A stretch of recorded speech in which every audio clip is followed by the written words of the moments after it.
Madame, Monsieur, bonsoir et bienvenue dans ce nouveau numéro de Mon Business. Cette émission qui est portée sur l'entrepreneuriat, une façon pour nous de rendre honneur ou de soutenir ces secteurs d'activité. Alors aujourd'hui, les secteurs qui est touché, c'est l'agriculture, particulièrement la myciculture. Découvrons tous notre entreprise de la semaine qui se nomme Mikomoti à travers ces beaux reportages et retrouvons-nous sur ce plateau pour la continuité.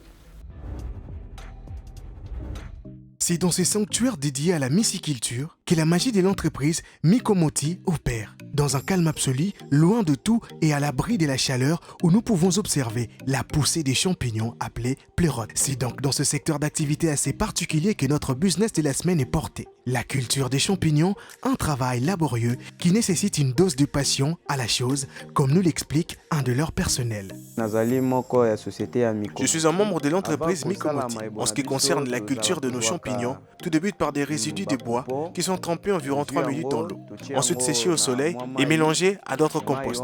Une fois que ce mélange fait, il est mis dans des substrats qui seront arrosés quotidiennement pour garder les milieux humides, c'est-à-dire un milieu adéquat à la production de champignons. Une fois toutes ces étapes terminées, nous pouvons passer à la récolte de nos pleurotes. L'entreprise Mikomoti, à travers leurs produits, vous permet non seulement d'avoir un autre regard sur les champignons cultivés en RDC, mais aussi de consommer des produits bio de bonne qualité.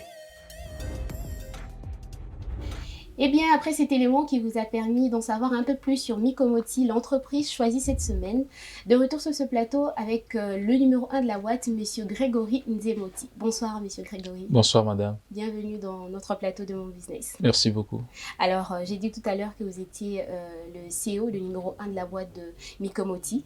En effet. Vous êtes sans doute la personne qui peut mieux parler des Mikomoti. Bien entendu. Si vous étiez demandé de donner une définition à Mikomoti, quelle serait cette définition? Bien, Mikomoti est une jonction de deux mots. Les deux premières syllabes, Miko, qui est un préfixe français qui veut dire champignon. En l'occurrence, mycologie comme étude des champignons. Cependant, les deux dernières syllabes, Moti, est un dialecte Kingombe, qui est un dialecte de la Mongala, qui veut dire Moko. Moko, donc, nous avons essayé de mettre les deux mots ensemble pour dire champignon et abissomoko. Donc, notre champignon cultivé chez nous est donc un produit du terroir congolais, en fait. Donc, Mikomoti égale champignon et abissomoko. Il y a abissomoko, en fait. Il y a un moganabisso, en fait.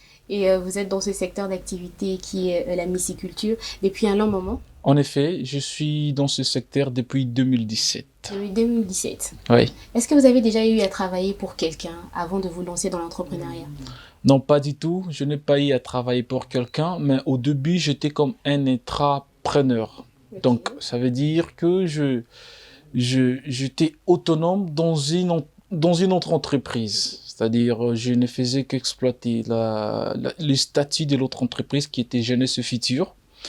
Donc, j'étais autonome, mais j'ai essayé, parce que je n'avais pas de documents, parce que je n'avais pas une structure bien en place. Et voilà, j'avais demandé l'autorisation de pouvoir évoluer dans l'entreprise, mais en état total, indépendant. Et c'est quoi votre vision de l'entrepreneuriat?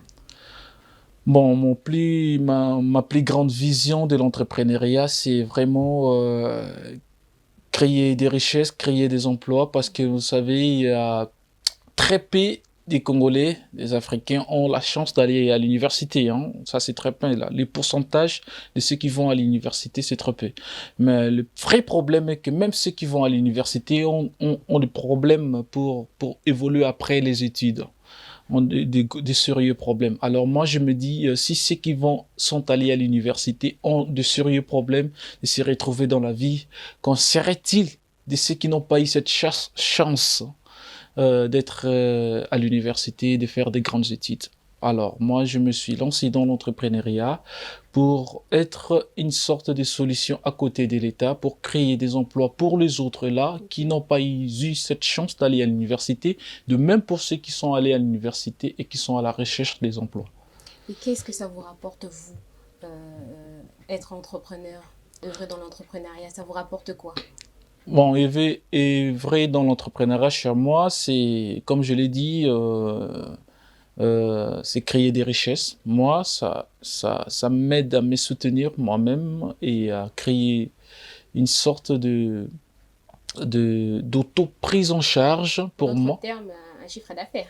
Ah, d'accord, en fait. Clair, pour être un peu plus clair. Donc, moi, je dis, nous faisons une production au moins selon notre perception, c'est 300 kilos de champignons le mois.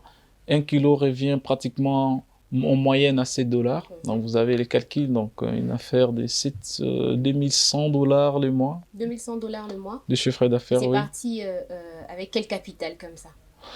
Bon, on est parti avec 1000 dollars. Au début, c'est question de construire une champignonnière. C'était avec des matériels pas durables, en fait. En natte, tout ça, là. Au début, c'était comme un matériel didactique pour mes travaux de fin de cycle. Mais à la fin, j'ai décidé de transformer cette unité-là en une entreprise, en une unité de production commerciale. Donc, ça a commencé comme ça. On a commencé par 10 kilos. Puis on a remonté à 15, et puis petit à petit, et en 2020, lorsqu'on a décroché le prix Pierre Castel, on a essayé de voir un peu plus grand les choses, et puis c'est ce qui nous a permis notamment à envisager des grandes productions et à arriver jusqu'à ce point-là. Le prix Pierre Castel, on va en revenir, c'est un des prix qu'on remet aux entrepreneurs qui se démarquent. Oui. Et vous avez eu cette opportunité, cette occasion de recevoir ce prix-là. Alors, continuons d'abord à parler des Miko Moti. Vous avez parlé de 1000 dollars que vous avez investi auparavant. Vous pensez qu'avec 1000 dollars, une personne qui a 1000 dollars peut se lancer dans la myciculture sans pour autant avoir de base sur comment faire germer des champignons, sans pour autant avoir... Mais il s'est fait accompagner comme ça des gens autour de lui qui en savent beaucoup plus sur lui par rapport à la myciculture. Bon, la myciculture, c'est d'abord la connaissance. Hein. Moi, j'avais la connaissance et puis il m'est resté l'argent. Okay. Voilà.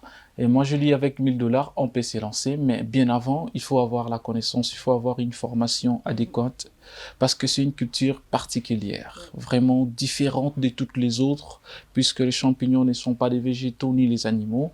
Et du coup, il faut savoir comment s'y prendre. Donc, il faudrait une formation, même si vous aurez besoin de quelqu'un qui s'y connaît, mais il faudrait que vous-même, qui êtes dans l'affaire, investisseur, vous sachiez quelque chose sur ça, ce qui vous permettrait notamment de superviser les activités. Moi, je pense que 1000 dollars, c'est beaucoup, c'est suffisant pour commencer, pour débuter, mais il faut aussi une bonne connaissance de la chose. Parlez-nous de cette culture, comment est-ce que vous vous y prenez? Ça nécessite quoi au fait pour arriver à créer, à faire des champignons, à commercialiser les champignons? C'est quoi ce que ces champignons ont besoin pour arriver à germer facilement, comme vous le dites, vous les faites par mois? Alors qu'ici dans notre pays, très souvent les champignons c'est par saison. Comment est-ce que vous êtes arrivé, excusez-moi, à capter la chose pour arriver à le faire par mois comme ça? D'accord. On est parti par un biomimétisme, hein, donc à une imitation de la nature. Okay. Donc, on a vu les espèces de nos champignons, comment ils se développent eux-mêmes dans la nature. Comment ça fait, quelles sont les conditions environnementales dans les milieux où ils poussent. Donc, généralement, les champignons poussent dans un milieu ombragé, là où il ne fait pas très chaud et où il n'y a pas un contact direct avec... Oui, dans un endroit humide, tout ça, et ils poussent sur le bois. Voilà, et du coup, si nous voulons cultiver ces champignons, nous savons ce qu'ils mangent, ce qu'ils consomment, dans quel milieu ils se développent, et c'est très facile de pouvoir réadapter ce milieu dans n'importe quel autre endroit. Donc, c'est pourquoi nous faisons notre culture dans une champignonnière, puisque nous n'avons pas des hectares sous les forêts, tout ça, mais nous créons un bâtiment dans lequel nous essayons de rabaisser la température, en fait, il ne fait pas très chaud pour prendre comme...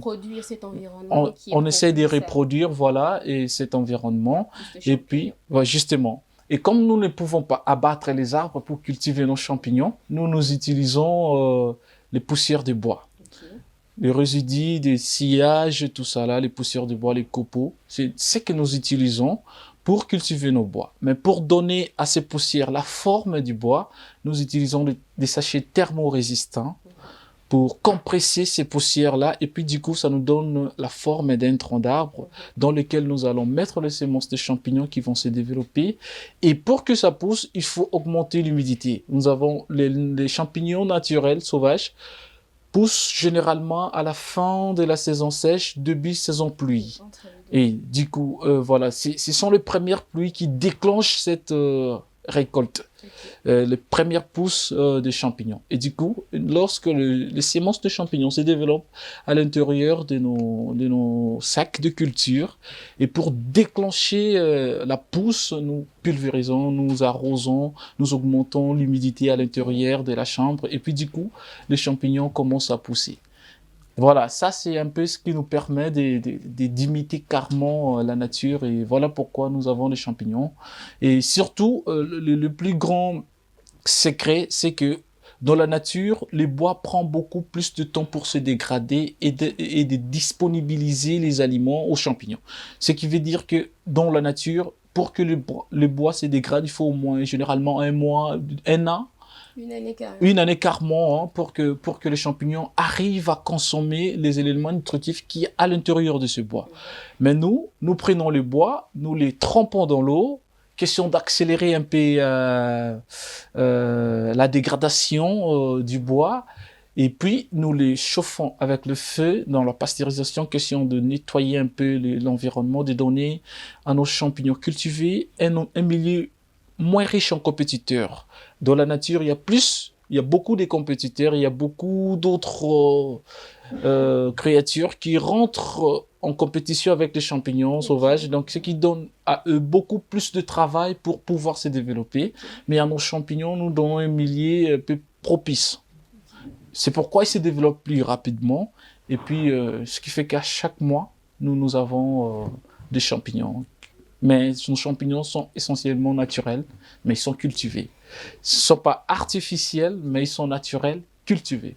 Vous ne pensez pas que cette adaptation au niveau de la culture, au niveau de la production, affecte leurs éléments nutritifs, non? Non, pas du tout, hein, pas du tout. Moi, je dirais même que c'est le contraire, parce que voilà, nos milieux sont vraiment propres par rapport à la nature. Hein. Donc notre champignonnière, elle est vraiment propre, donc il n'y a pas beaucoup de circulation d'air, pas beaucoup. Donc nous contrôlons en fait la circulation de l'air qui véhicule beaucoup de germes. Hein.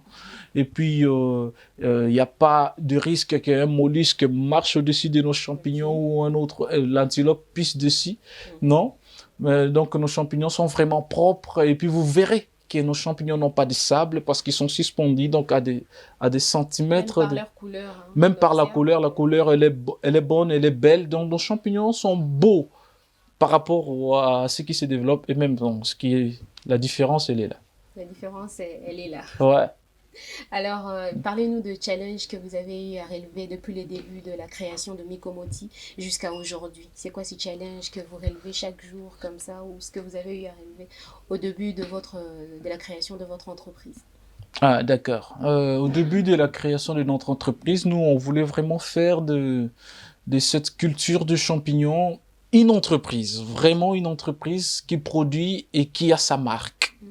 Et du coup, bon, parce que la culture existait, mais les gens le faisaient d'une manière vraiment artisanale, et puis voilà. C'est vrai qu'on connaît tous ces champignons, hein, communément appelés les maïbos. Ouais, justement. On en mangeait déjà. Justement, on en mangeait déjà, et puis voilà.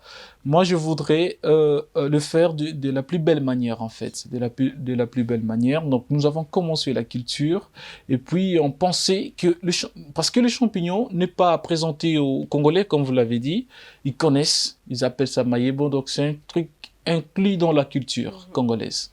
Mais ce qu'ils ne connaissaient pas, c'est la culture des champignons.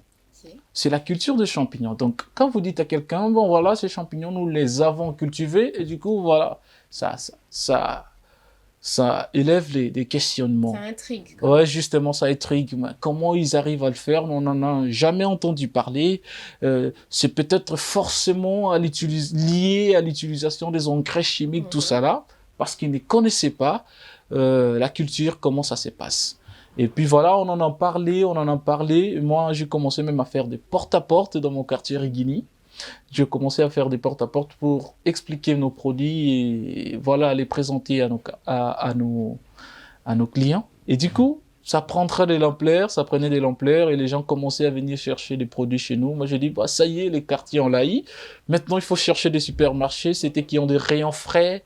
Voilà, on a commencé à aller là-bas. Et sûrement, ils avaient des champignons frais, mais ces champignons venaient de l'extérieur. L'Afrique du Sud, des Paris, voilà, très loin, voilà, des champignons qui quittent trop loin pour venir être consommés ici à l'état frais.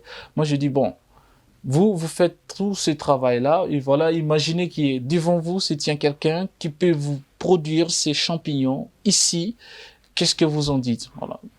Voilà, on peut essayer. Il y a ceux qui ont été ouverts et d'autres qui ont été catégoriquement fermes. Non, on ne peut pas, tout ça là. On a commencé par ceux qui ont été ouverts. Donc, 1 kilo. Donc, le premier a demandé 1 kilo. On essaye, on les divise en 250 grammes. Et puis après une semaine, il demande 5 kilos. Après l'autre semaine, 10 kilos. Et ça a évolué. Et les autres supermarchés ont commencé à emboîter les pas. Jusqu'à aujourd'hui, on a quelques 10 supermarchés partenaires qui consomment nos produits, qui les distribuent auprès des clients. Parlons à présent du bienfait que renferment vos pleurettes. Justement, en fait, les pleurotes, nos champignons sont parmi les aliments le plus nutritifs dans la nature. Okay.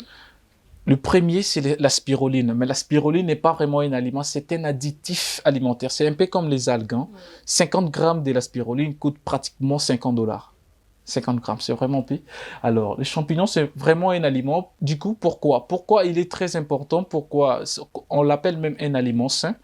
Un aliment sain parce que ces champignons contiennent beaucoup de protéines, 5 fois supérieures par rapport aux autres légumes, hein, aux autres légumes.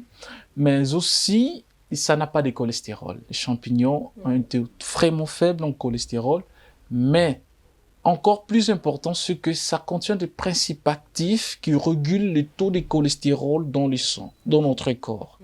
Pour les gens, par exemple, qui sont aisés, donc ils n'ont pas besoin de beaucoup manger pour prendre du poids. Et du coup, ils commencent à refuser de prendre certains aliments riches en graisse, en lipides, comme ça, question de ne pas encore aggraver les choses. Voilà des trucs qu'il faut manger comme des champignons, qui n'ont pas trop de sucre, qui n'ont pas trop de graisse, mais assez de protéines pour vous maintenir en forme et surtout renforcer votre métabolisme, système immunitaire, surtout ça. Beaucoup de vitamines dans les champignons ne sont pas à présenter. Vous pouvez taper sur Internet les bienfaits des champignons, mais surtout les pleurotes. Moi, je vous conseille même de consommer les pleurotes parce que ce sont des dégradeurs premiers. Nous le cultivons sur le bois. Contrairement aux champignons de Paris qui poussent sur les composts et tout ça là. Et moi, je pense que nos champignons, à nous, sont vraiment propres et sont bien pour la santé. Vous avez effleuré les champignons de Paris, hein, entre guillemets. On va parler également de la concurrence. Comment est-ce que vous gérez la concurrence? Parce qu'il y en a hein, sur le marché. Justement, la concurrence, il y en a. Parce que dans le supermarché, le plus souvent, le plus présent, avant nous, c'était les champignons de Paris. C'était les champignons de Paris qui étaient là, voilà, ils venaient à l'état frais, tout ça. Moi, je pense que par rapport à ça, par rapport à nos champignons, les pleurotes cultivés ici sont beaucoup plus nutritifs, oui. Moi, je pense qu'ils sont beaucoup plus propres. Dans le terme scientifique, ils sont beaucoup plus propres par rapport, parce que l'autre pousse sur du compost, sur des trucs dégradés, l'autre sur des trucs qui sont encore un peu au bon état. Voilà. Et puis, nos champignons sont cultivés ici sur place, c'est-à-dire la distance entre la ferme et le lieu de distribution, elle est courte et nous ne mettons aucun produit pour la conservation. Donc, c'est de la fourche à la fourchette. De l'autre côté, on ne sait pas. Comment ils font pour que les champignons arrivent ici au bon état, on ne sait pas. Mais ici, chez nous, moi, je sais que je récolte mes champignons et du coup, je vais dans le supermarché, je livre et les consommateurs eux-mêmes ne mettent pas aussi les conservants. Et même si nous voulons conserver nos champignons, nous les faisons à l'africaine. Nous les séchons. Et du coup, on peut les conserver pendant de longues durées. Donc, moi, je vous demande, si vous trouvez nos champignons à l'état séché, vous pouvez les acheter. Et si vous voulez avoir les frais, vous les réhydratez, vous les plongez dans l'eau. Et du coup, justement, vous recevez vos champignons à l'état frais et ça n'a pas changé de forme. Vraiment. Que du naturel. Que du naturel, en fait. Que du naturel. Et bien, ça, du bon, on vous incite en tout cas à en consommer. Aujourd'hui, Mikomoti a autant d'années, c'est-à-dire depuis 2017 jusqu'à aujourd'hui. Vous avez évoqué les faits que vous arrivez à toucher près de 10 alimentations aujourd'hui, Oui, où on peut retrouver en tout cas vos produits. oui. C'est quoi cette stratégie de croissance que vous mettez en place pour arriver à progresser comme ça chaque jour? Voilà, tout ce que nous voulons, c'est brandir notre marque, hein, avoir une marque, vous voyez. Si on appelle beaucoup de restaurants chez nous des Malewa, parce que ça n'a pas un nom. Le jour où la maman donnera un nom à sa structure, on l'appellera plus Malewa, on l'appellera restaurant tel. Voilà. Et du coup, nos champignons sont comme ça. Si vous allez dans les supermarchés, les gens qui livrent comme ça, on écrit champignon local. Mais local, qui l'a produit? C'est très important parce que lorsqu'on on gravit les niveaux, on cherchera à savoir qui a produit quoi Ok. et comment remonter la filière. Nous donnons cette opportunité à nos clients de pouvoir remonter la filière, de savoir quelle entreprise et comment ils font pour produire cela. Et donc, nous voulons vendre nos produits avec une marque de nous. Mikomoti sur la ligne. Comme ça, on sait, c'est un produit du terroir congolais, produit par un jeune, par une entreprise jeune, agricole, ici sur place, qui recycle, qui donne de la valeur à des histoires sur place. Voilà. Moi, je pense que c'est une marque qui nous permet notamment à percer et puis avoir beaucoup de succès dans les marchés, en fait. On vous le souhaite en tout cas plein de succès dans Mikomoti. Merci beaucoup. Comment est organisé Mikomoti? Voilà, Mikomoti a pratiquement 3 grandes branches, hein. Il y a une branche qui est spécialisée pour la production. Donc, dans la production, il y a une unité de production, il y a même un chef de production. Il y a une direction commerciale et une autre direction administrative. Mais là, je vais un peu parler juste de la production, hein. Je vais parler juste de la production. Donc, la production, les matières premières que nous utilisons sont des poussières de bois, des copeaux de bois, des résidus des récoltes agricoles que nous récupérons, nous les nettoyons avec la chaleur et puis nous mettons les semences de champignons qui nous donnent des champignons. Mais beaucoup de gens vont se demander qu'arrive-t-il au reste de la culture des champignons? Alors, nous disons, le reste de cette culture-là, nous utilisons pour faire l'élevage des rhicoforests. Les rhicoforests sont un peu les macocolos, des nefs blancs de palmiers. Et accélèrent la dégradation de restes de mycélium, de restes des champignons. Voilà, ils accélèrent la dégradation. Donc, ils consomment, ils défèquent. Et les restes de leur déjection forment les composts. Les composts que nous vendons ensuite aux maraîchers pour enrichir leur sol et cultiver les légumes, tout ça là. Et puis les restes des légumes, nous le faisons pour la culture des escargots. Vous voyez un cycle fermé, nous sommes partis de rien, nous avons attendu qu'un agriculteur puisse jeter ses déchets, nous les récupérons et puis voilà, nous avons su conserver 3 espèces qui viennent directement de la forêt. Donc, le fort impact écologique de notre entreprise n'est pas vraiment à négliger. Donc, c'est une entreprise qui est vraiment à côté de la nature. C'est une entreprise qui est vraiment à côté de la nature et tout ça. Et vous estimez que vos prix sont abordables à tout le monde? Tout le monde peut s'en procurer? Je peux pas dire ça. Je peux pas dire ça. Vous avez donc une clientèle cible? Justement parce que nous sommes une jeune entreprise. Et pour réussir, quand vous êtes une jeune entreprise, faut pas vous ouvrir à tout le monde. Ok. Une stratégie aussi. Voilà, justement, il faut cibler sa clientèle au début. Quand une jeune entreprise commence à vendre à tout le monde, c'est qu'il aurait des problèmes. Sûrement. Parce que vous n'avez pas assez de fonds pour faire une grande production pour que cela profite à tout le monde.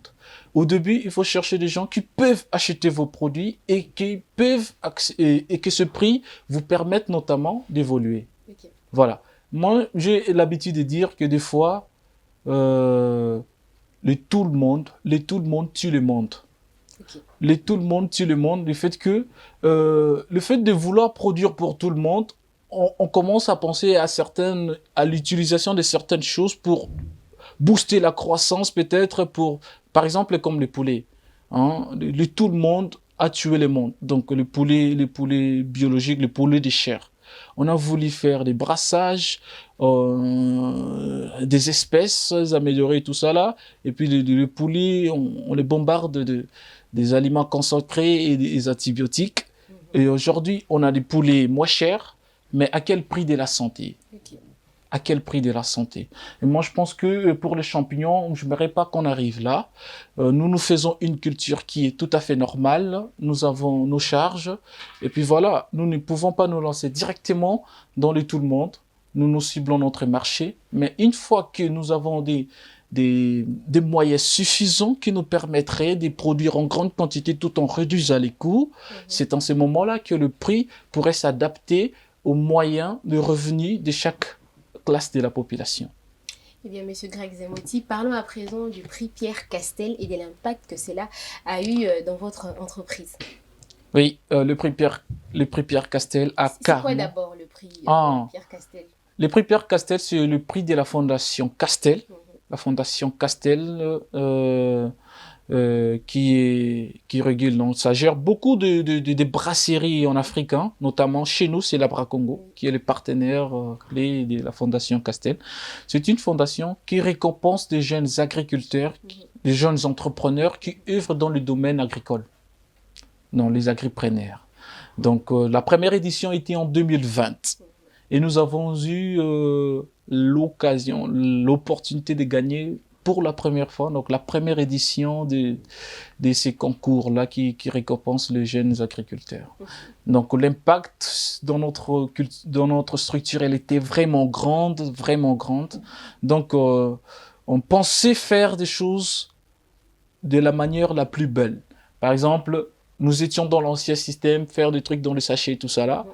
Et après le prix Pierre Castel, on a rêvé grand, pourquoi ne pas faire la culture dans les seaux Jazar, dans les seaux, parce que les seaux peuvent être utilisés plusieurs fois, au lieu d'utiliser le sachet et les jeter, vous pouvez utiliser les seaux plusieurs fois, mais vous avez vu vous-même que la texture même des champignons qui poussent dans les seaux, c'était différent, c'était beaucoup plus consistant, c'était plus beau. Et puis voilà, c'est le premier impact dans la production, mais surtout aussi dans la visibilité. Les prix nous ont apporté beaucoup dans la visibilité, oui, parce que nous avons une interview qui est passée sur TV5 Monde, RFI, Radio Okapi, que de grandes structures. Et puis, nous avons eu des appels partout dans les continents, Gabon, Cameroun, tout ça là. On a dit, félicitations, vraiment, nous avons vu votre système de culture, rien à envier en Europe. Nous sommes très fiers de vous. Voilà, des choses comme ça qui donnent beaucoup plus, qui encouragent d'avancer, vraiment. Merci beaucoup à la Fondation Castel, merci à tout le monde en fait. D'accord, Monsieur Greg Zemotti. Vient à présent l'heure pour vous de répondre à la question de notre invitée précédente. Il s'agit de Madame Neri Jampia, qui est CEO de Kitoko Air. Elle a tenu à vous poser cette question. Comment vous envisagez votre entreprise plus de 10 ans? Très belle question, Madame Nerija. Voilà, Monsieur Greg Zemotti, que répondez-vous à la question de Madame Nerija? Oui, Madame Nerija, concernant, donc d'ici 10 ans, moi je vois Micomoti comme une grande entreprise et un fort impact dans le secteur agricole, parce que moi je pense que nous aurons non seulement les champignons qui seront comme produits de notre système, nous aurons et les Ricoforis, et les Makokolo, et les Mbembe, parce que moi j'ai trouvé quelqu'un lors d'une exposition, Wallonie-Bruxelles a dit, vous voyez vos Mbembe, allez-y voir, 1 litre de Mbembe ça coûte combien? Je suis allé sur internet, $50,000 la bave de Mbembe. Moi je pense qu'on aurait beaucoup de produits comme ça, et qui auraient un fort impact dans l'environnement. Donc, et nos champignons, moi j'aimerais que les champignons, avec la marque Micomoti, soient vendus à l'extérieur de Kinshasa et pourquoi pas à l'extérieur du continent. Voilà là où moi je compte aller avec l'entreprise Micomoti, et pourquoi ne pas avoir des représentations dans d'autres pays, dans d'autres provinces. On vous le souhaite en tout cas, Monsieur Greg. Merci beaucoup. C'est à présent à votre tour de poser une question à notre futur invité. D'accord. Moi, si je peux poser la question à notre futur invité, Je dis comment il fait pour dévancer sa concurrence? Est-ce que sa concurrence lui permet d'avancer dans son entreprise, dans sa vie? La stratégie et quelle est la stratégie qu'il doit mettre en place pour dévancer la concurrence? Et sinon, qu'est-ce qu'il aimerait que l'État congolais puisse faire dans ce sens-là pour que son entreprise soit à la hauteur, puisse dévancer la concurrence. Voilà. D'accord, merci Monsieur Greg Nzemoti, Monsieur Grégory Nzemoti. Je vous en prie. Fut un plaisir en tout cas de vous recevoir sur notre plateau. On aimerait savoir, ou alors les téléspectateurs aimeraient savoir comment vous contacter, comment entrer en contact avec vous pour arriver à acheter vos produits, pour arriver à vous atteindre. Ah, d'accord. Nous avons un numéro contact, donc vous pourriez nous appeler directement ou bien nous écrire, laisser un message sur WhatsApp à travers ces numéros 081 90 98 082 081 90 98 082 ou vous nous laissez un message, un mail sur adresse email mikomoti2017@gmail.com. Merci Monsieur Grégory Nzemoti. C'était un plaisir pour nous de vous recevoir sur notre plateau. C'est moi qui vous remercie. On espère que vous avez passé un excellent moment ensemble avec nous. En effet. Eh bien, c'était Mikomoti aujourd'hui. Et si vous voulez faire parler également de votre entreprise, n'hésitez pas à entrer en contact avec nous à travers le numéro de téléphone qui est affiché au bas de l'écran. Merci à vous d'avoir été avec nous du début jusqu'à la fin. Et à vous, chers entrepreneurs, je ne cesserai en tout cas de vous souhaiter d'aller de l'avant, de prospérer dans tout ce que vous faites comme business de façon honnête. Je vous donne rendez-vous très prochainement. Portez-vous bien. Bonsoir.